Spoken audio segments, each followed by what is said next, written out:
Hello everyone, and welcome to 5 Reasons You're Getting Less Accurate Soil Moisture Release Curves. Today's presentation will be about 30 minutes, followed by about 10 minutes of Q&A with our presenter Leo Rivera, whom I'll introduce in just a moment. But before we start, we've got a couple of housekeeping items. First, we want this webinar to be interactive, so we encourage you to submit any and all questions in the questions pane, and we'll be keeping track of these for the Q&A session toward the end. Second, if you want us to go back or repeat something you missed, don't worry, we'll be sending around a recording of the webinar via email within the next 3 to 5 business days. All right, with all of that out of the way, let's get started. Today we'll hear from meter research scientist Leo Rivera, who will discuss how to get better, more accurate soil texture information in less time. Leo operates as a research scientist and hydrology product manager at Meter Group. He earned his undergraduate degree in agricultural system management at Texas A&M University, where he also got his master's degree in soil science. There, he helped develop an infiltration system for measuring hydraulic conductivity used by the NRCS in Texas. Currently, Leo is the force behind application development in meters hydrology instrumentation, including the HYPROP and WP4C. He also works in R&D to explore new instrumentation for water and nutrient movement in soil. So, without further ado, I'll hand it over to Leo to get us started. Thanks, Brad. Hi, everyone. Thanks for joining today's webinar. As Brad said, my name is Leo Rivera. My background is in soil physics and pedology. And, throughout my career, I have spent much of the last 14 years measuring soil hydraulic properties and soil moisture release curves. And I've learned a lot of the things that are good to do and a lot of the things that are bad to do. And so today I'm hoping to share some of the things that I've learned over that time and some of the best practices that I have adopted and picked up over that time. I would also like to cover a little bit about the history of the measurement, how far we've come, and where we hope to keep pushing the measurement to get better. So before we get into that, though, I think it is important that we first briefly cover what a soil moisture release curve is, especially for those that are new to the topic. I'll also add some additional resources at the end of the webinar that I think are also helpful if you're trying to learn more or understand this topic a little bit better. So we'll add those at the end as well.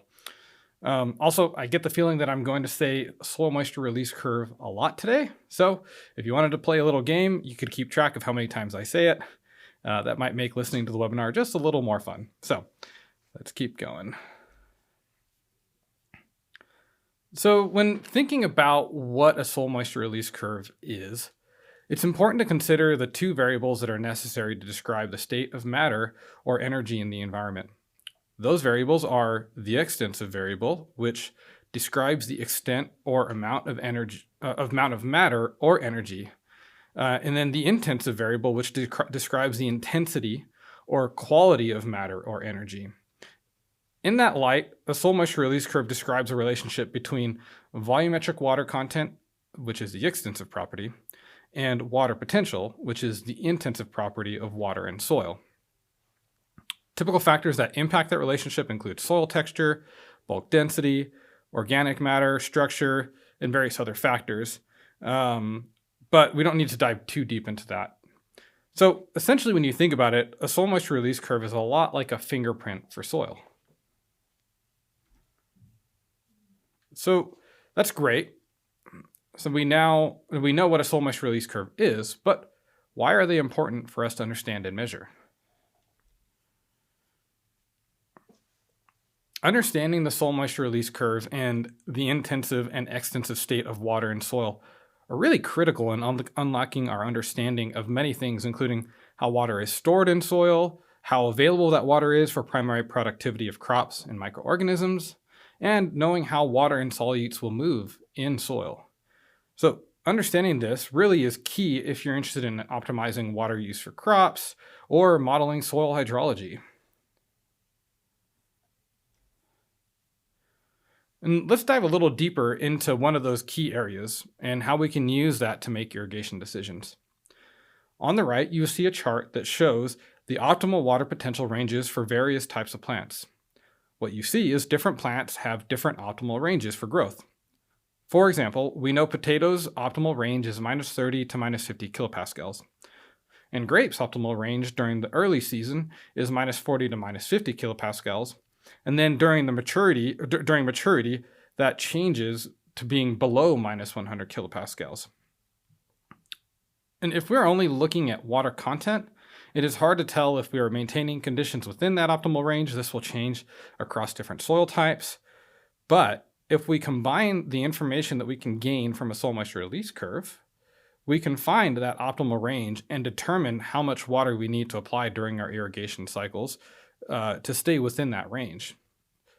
So soil moisture release curves are powerful tools if we're trying to optimize irrigation strategies and improve our decision making with a better understanding of our soils. There are other applications of soil moisture release curves that go beyond irrigation decisions. An example of this is shown in the graph on the right. Researchers have found that we can use the slope of the soil moisture release curve to predict the shrink soil capacity of soil.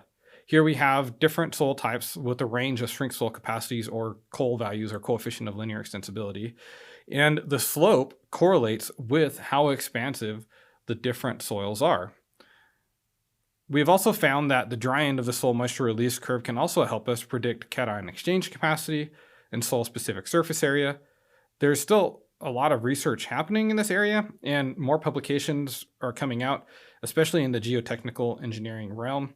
So I'm really excited to see where this research continues to go and how much information we can gain from a soil moisture release curve. So how are soil moisture release curves measured? I think when reviewing the different types of measurement methods, it's important to understand the history behind some of these methods and how they've evolved over time. So in the early 1900s, the Bureau of Soils recruited pure physicists like Edgar Buckingham to tackle perplexing problems in agriculture. His experience in thermodynamics really actually helped form the beginning of our understanding of unsaturated water flow in soils. Using the fundamentals in thermodynamics, he determined that the driving force for water movement in soil was driven by what he quote-unquote called at the time capillary conductivity, which we now will typically refer to as water potential and unsaturated hydraulic conductivity. So those are two different factors that help govern that. But the earliest tools for measuring soil moisture release curves didn't really come around until the 1920s. In 1920, one of the earliest, those early methods, which is now known as the filter paper technique, evolved into a tool for measuring water potential and then was brought to the US in 1937 by Robert Gardner. In the 1930s, L.A. Richards built on that and developed the pressure plate, which was one of the first instruments which was capable of effectively measuring what was referred to as capillary conductivity or water potential. But knowing that pressure plates were not a perfect tool, in the 1940s, L.A. Richards and John Monteith published papers describing how thermocouple psychrometers could be used to measure the water potential of soil samples. That wasn't really proven until 1951 when D.C. Spanner was the first to successfully demonstrate that a thermocouple psychrometer could be used to measure water potential in soil. And then again, it wasn't until 1983 that the first thermocouple psychrometer was actually commercialized. In 1960, Wind introduced the evaporation method, which was using tensiometers and a scale to log the change in water potential and water content as water evaporated from a saturated core sample. And many of these methods that we've discussed have continued to be used today and have been adopted as standards in many areas. So how have we tried to improve on these methods since the 1960s? Well, in between the introduction of the methods discussed, we've continued to search for a better tool for measuring water potential and ways to generate soil moisture release curves. Advancements in these measurements have been slow, and a lot of that has been dependent on evolving technology, really. A good example of this is the introduction of the dew point potentiometer in the late 1990s as an improved method for measuring water potential over thermocouple psychrometers. This method was an improvement in terms of measurement speed and accuracy, but it was still limited to the dry end of the soil moisture release curve. The Wind method was simplified in the early 2000s by Uwe Schindler with the simplified evapotranspiration method, leading to the development of easy-to-use tools like the HyProp for measuring the wet end of the soil moisture release curve. But even if we were to combine measurements from these two devices, there would still be a gap in the soil moisture release curve that we couldn't measure. But as microelectronic technology has advanced and we've had improved analog to digital converters, this has opened up more opportunities for advancing these measurements with things like an improvement in the resolution of the temperature measurement for the dew point method. So with advanced ADCs, we've been able to improve the resolution of the temperature measurement from 1/100th of a degree C to 1,000th of a degree C. Now, this seems minor, but it actually improved the accuracy of the water potential measurements enough to push the capabilities of the dew point method into the tensiometer range, making it where we could characterize the full soil moisture release curve with these two devices.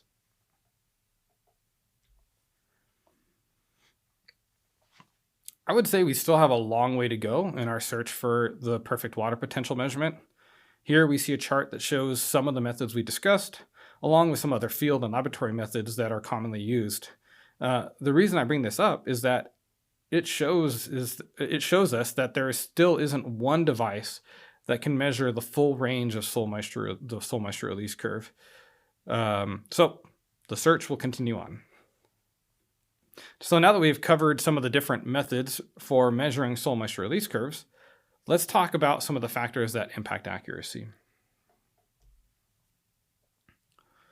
And to stick with what we've already been covering, let's focus on how choices in the measurement methods used can impact accuracy. I think one of the most important things, just like in many other aspects of life, it's important to understand the limits of the different measurement methods. One of these limits applies to methods like pressure plates and the filter paper technique. Researchers like Guy et al. In 2002 and Batelli and Fleury in 2009 have found that there are equilibration issues that can result in large errors in our measurements. These errors especially occur at lower water potentials and are caused by things like clogged pores in the ceramic of the pressure plate, flow restrictions within the sample, loss of hydraulic contact between the plate and the soil due to soil shrinkage. These issues can cause the measurement to take weeks for equilibration, and in some cases, equilibration is never achieved.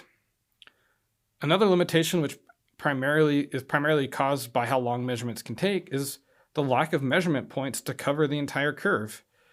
I'll show an example of this here in just a moment.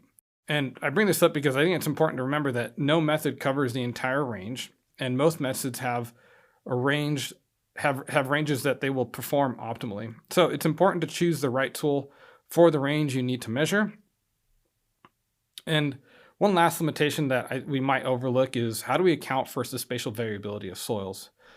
Most methods are limited to small sample sizes, so we either have to take a lot of samples and measurements or hope that our measurements are representative enough of our site.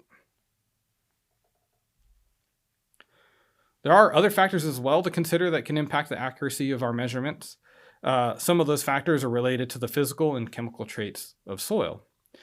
One of those factors is hysteresis, which is a physical phenomena which results in a difference in the relationship between water content and water potential under wetting and drying processes. This graph on the right shows how complex this can actually be. Depending on where you start your wetting or drying curve, you can have a different relationship, and this can be challenging to represent with most of the methods available for measuring soil moisture release curves. Another factor is accounting for the different components that make up water potential. So as we know, there are 4 components that are a part of the total water potential. So we have matrix, gravitational, osmotic, and pressure potential. And we typically only look at matrix and osmotic potential in most of our measurements. Some methods measure both matrix and osmotic potential combined, while other methods may only measure matrix potential. So this is important to remember and account for if you're trying to combine multiple methods to generate a soil moisture release curve. And we'll dive into that a little bit deeper here in just a moment as well. So, like I said earlier, I was going to talk about an example of limited number of measurements. So here we have one of those examples of a limited number of measurement points. These points on the curve would represent typical points that we would try and measure with the pressure plate method. And the question is, are these measurements giving us enough information to understand what is happening with this soil? And I would say the answer is no. And we'll see why here in just a second. So this particular example is a soilless media that was being used in a nursery. One of the issues that the growers were experiencing was that the plants were beginning to show signs of stress, even though the water potential was still around minus 10 kPa. So what you would think would be well within the range that we would expect plants to be happy. So we took this sample and measured it using the hyprop. And here is the curve that we found. What you see when you have a higher resolution measurement is a completely different picture from before. It is clear that this soil has what is called a bimodal relationship. You can also see that the second air entry point of this curve is right around minus 10 kilopascals, the same point that the plants were beginning to show signs of stress. So now that we have a better picture, and we combined this with our understanding of hydraulic conductivity, and we found that as we approached minus 10 kPa, the water was not actually able to redistribute in the soil, causing drier zones around the roots than what we actually thought the plants were experiencing, and this was ultimately resulting in stressed plants.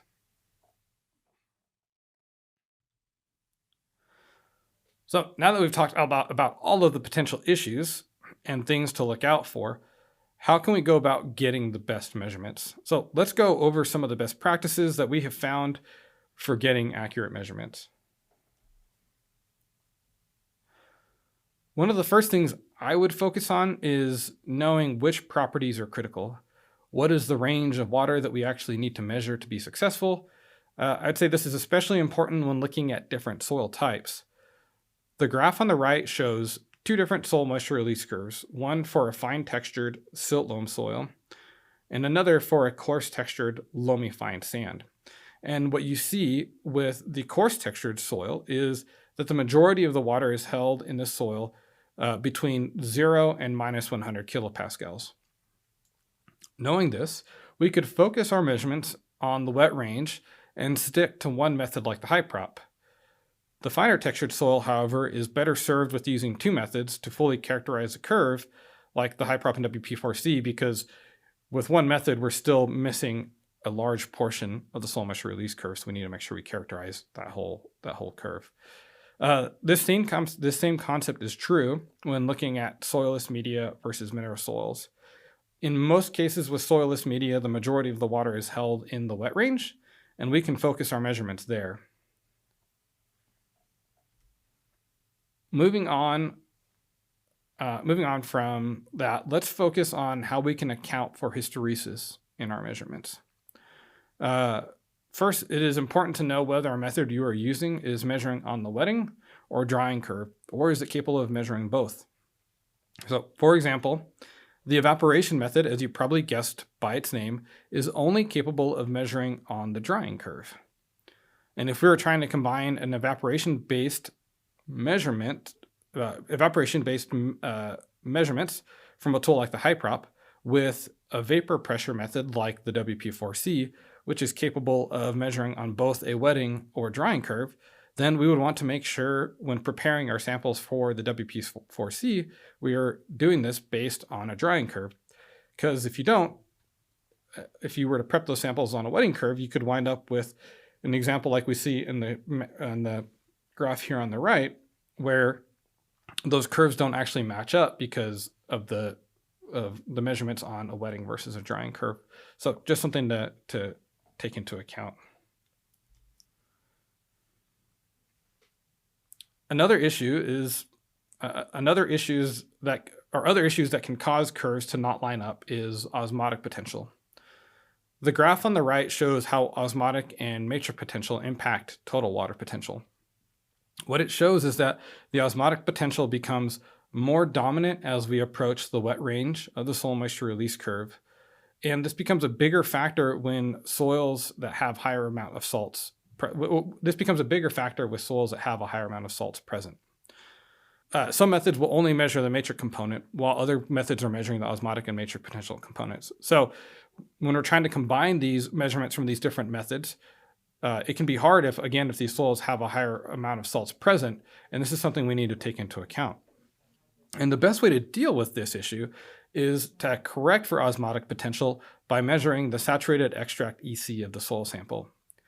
We can then use some simple equations to separate the matrix and osmotic potential components. And once we've separated these components, we can then combine the matrix potential data for the two different methods, allowing us to have a continuous curve.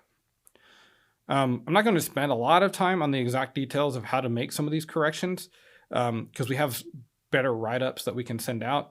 And so instead, we'll send out a guide following this webinar that has more details on how to make these corrections. I actually added this slide in response to some of the questions that we received from some of you last week. And some of the questions this correlates with some of the questions that we get often, which is around models for representing soil moisture release curves. So just like the measurement methods, the models available for representing soil moisture release curves have evolved a lot as well.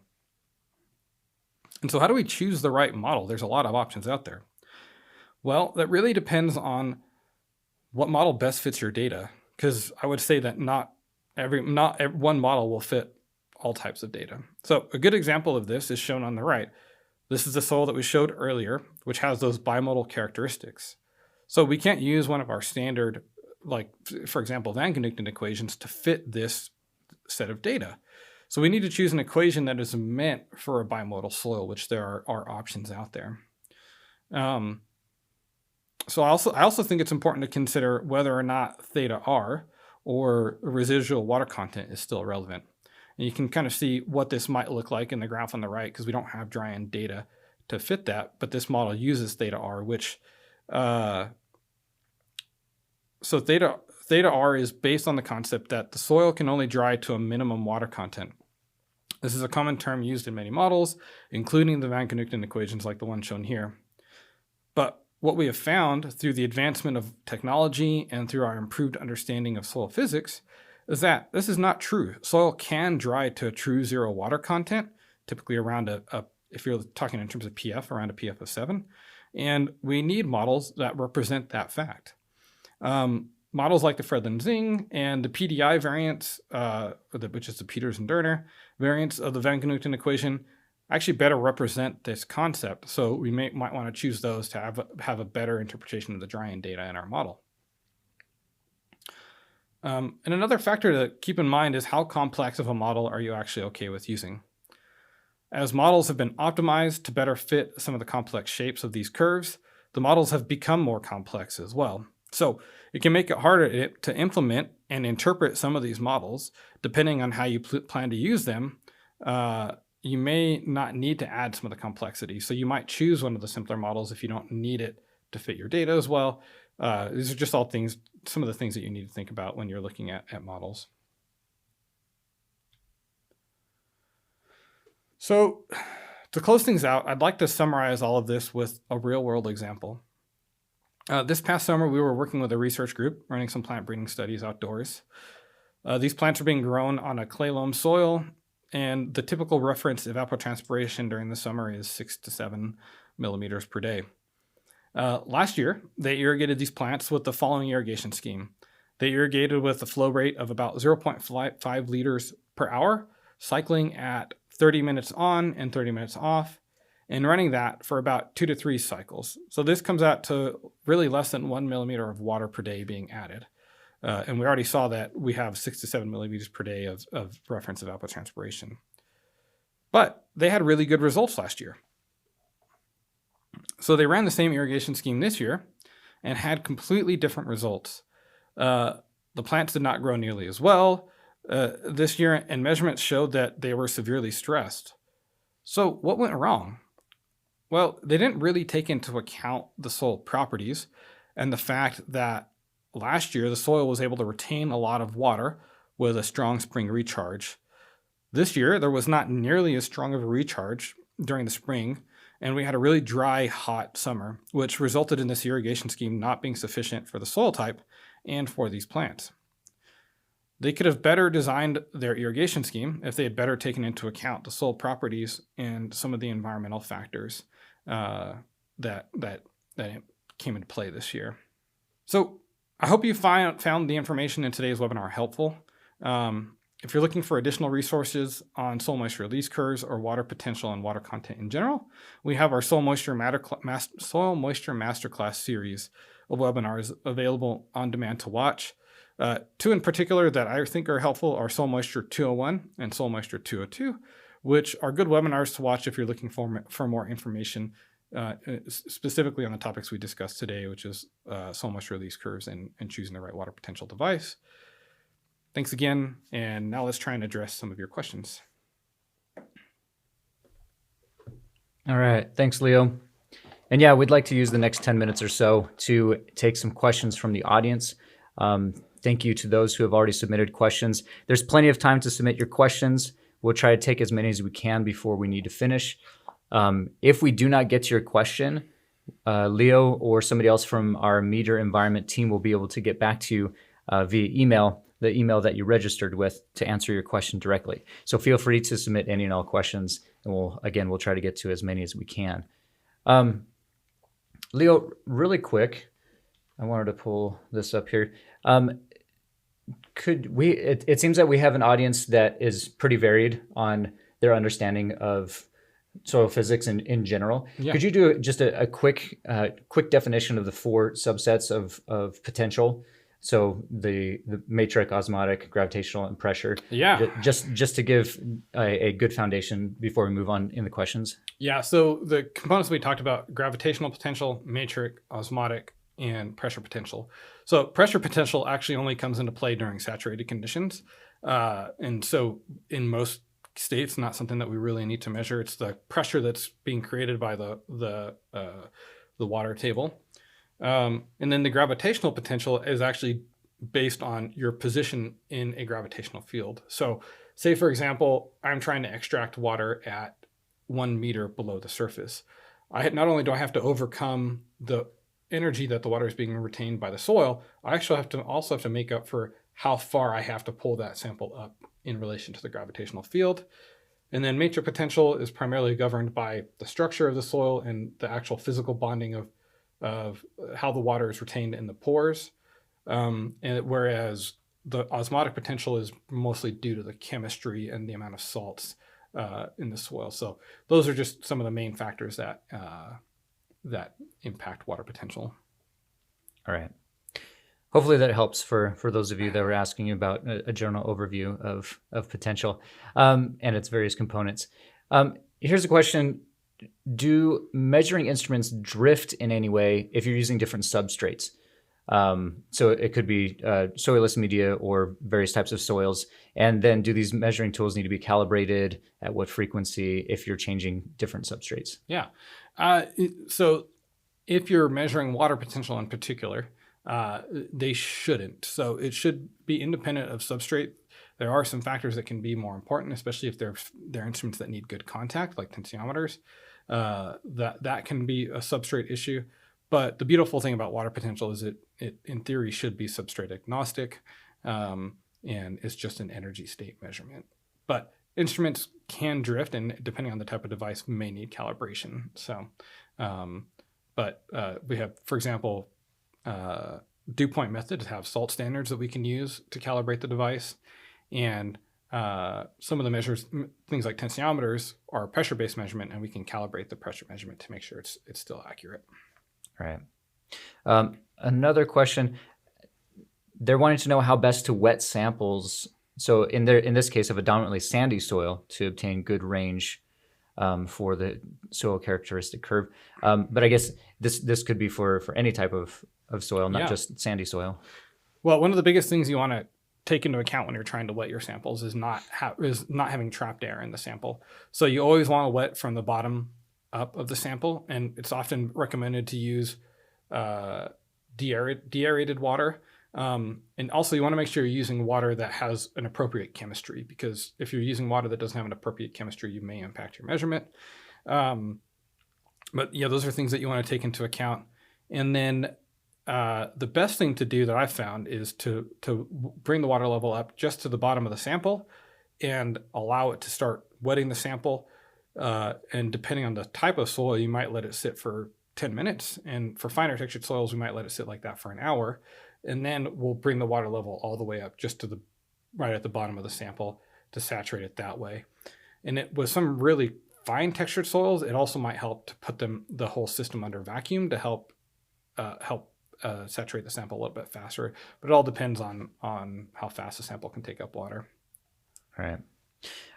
You also talked early on about issues with sampling your soils. So if you're out at on site or something like that, to try to get a representative sample of that site. But will there be differences in those soil moisture retention curves or release curves of a particular soil? So you've got the same soil, but from different portions or different spots in your plot. Yeah, you can absolutely see that, and it really depends on. There are some things about the site that you need to take into account. Especially if there's a significant change in soil types, even if it is. We always want to be careful with the variability in the change in soil type, because we see some sites that can have a really drastic change, even with small changes in distance. But other factors. And this is a challenge with laboratory measurements in general, is getting a big enough sample to represent what's happening in the field. Say, for example, we get one spot that has a lot of active wormholes, whereas another spot that may not have as much, that can impact our measurements. There's a lot of factors that can come into play there, and it's tough to. I don't think there's a perfect solution.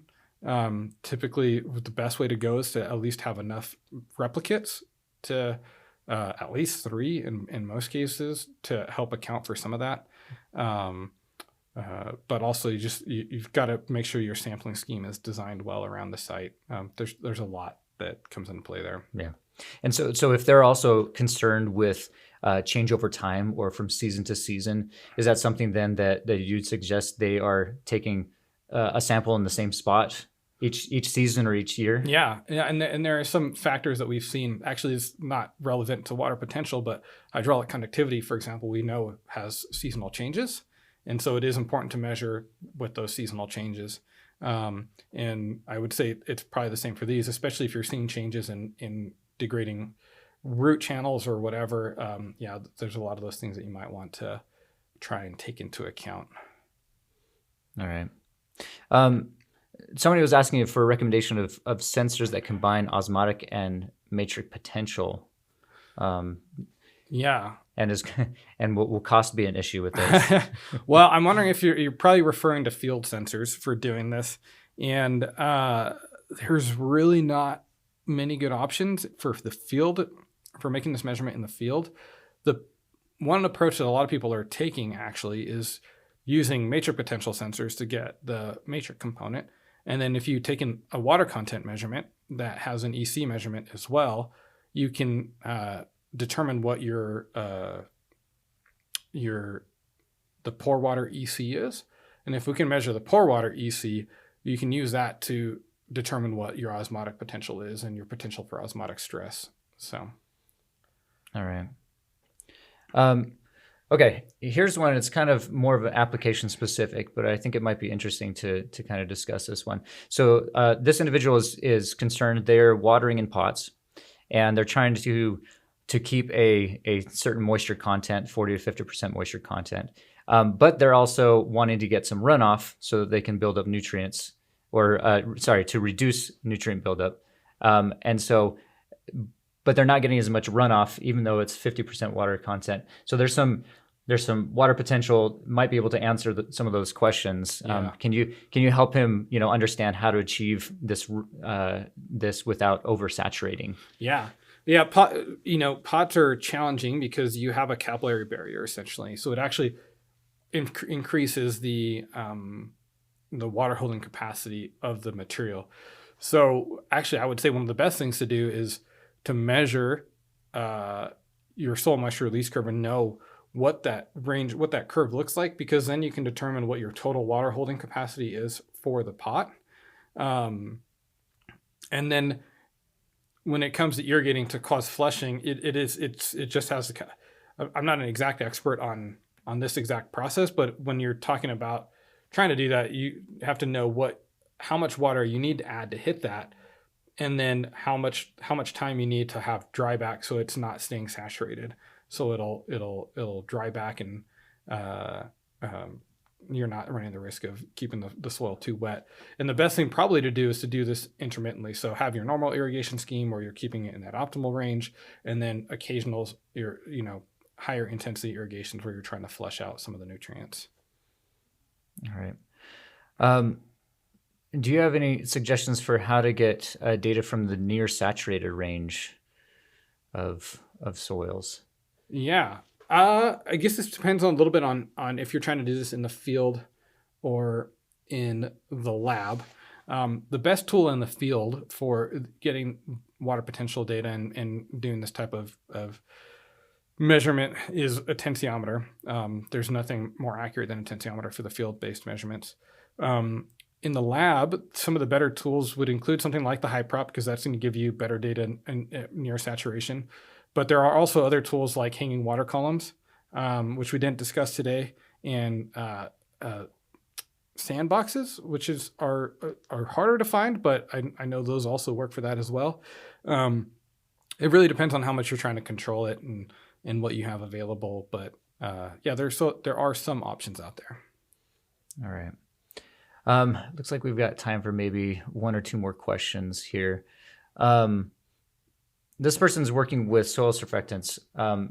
Is it better to test water potential and the effect of the surfactant on that instead of water content?